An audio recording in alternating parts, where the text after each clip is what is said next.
Pria itu awalnya hanya mendorong seorang pria bernama Atsukan menuruni tangga. Tak disangka, Atsukan langsung terbakar oleh sinar matahari. Suhu di bumi telah meningkat tajam, mencapai lebih dari 300 derajat Celcius. Siapapun yang terkena sinar matahari akan hangus terbakar hidup-hidup. Para penduduk hanya bisa bersembunyi di sudut-sudut gelap, bertahan hidup dengan sisa napas terakhir. Di tengah situasi mengerikan itu, tiba-tiba terdengar ketukan di pintu rumah pria itu.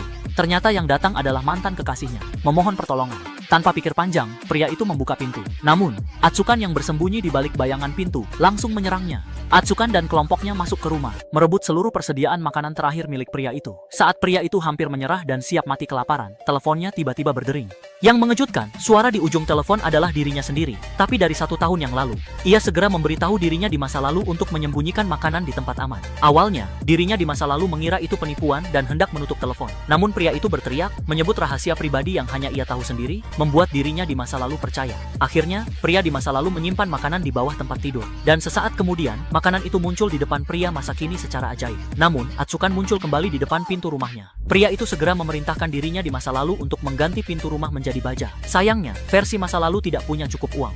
Lalu pria itu mengingat nomor lotre yang akan menang, dan segera menyampaikannya lewat telepon. Sementara itu, Atsukan melihat dari lubang di dinding bahwa pria itu masih punya makanan, lalu mulai menebas pintu baja dengan gergaji mesin. Untungnya, dirinya di masa lalu menang lotre dan langsung mengganti pintu dengan pintu baja super kuat, bahkan menyiapkan banyak senjata pertahanan. Melihat itu, Atsukan menjadi semakin kalap dan berusaha keras untuk menangkap pria tersebut. Pria itu memutuskan untuk melarikan diri dari tempat itu bersama seorang wanita yang bersamanya. Namun Atsukan mengejar mereka dengan sepeda motor. Pria itu segera memberitahu dirinya di masa lalu untuk membeli rumah perlindungan, yaitu safe house. Sayangnya, harganya 20 juta dolar, terlalu mahal. Wanita di sebelahnya cepat-cepat memberikan kata sandi berangkas agar dirinya di masa lalu bisa mengambil uangnya. Versi masa lalu pun bergegas ke kantor wanita itu dan berhasil mendapatkan uangnya. Namun tiba-tiba, versi wanita dari 1 tahun yang lalu muncul juga. Pria itu panik, lalu memberikan telepon kepada wanita masa kini. Wanita itu mengatakan, "Aku punya tahi lalat merah di bagian dalam paha," dan barulah wanita di masa lalu percaya bahwa yang ditelepon benar-benar dirinya dari masa depan.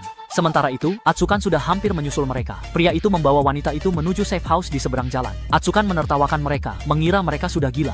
Di sisi lain, pria masa lalu membawa uang ke tempat pembelian safe house. Namun wanita masa kini sudah kelelahan dan pingsan. Pria itu mencoba membuka pintu dengan sidik jari, tapi pintu tidak terbuka. Atsukan sudah mencium bau daging terbakar, mendekat perlahan. Pria itu hampir putus asa, tapi tiba-tiba, pintu safe house terbuka.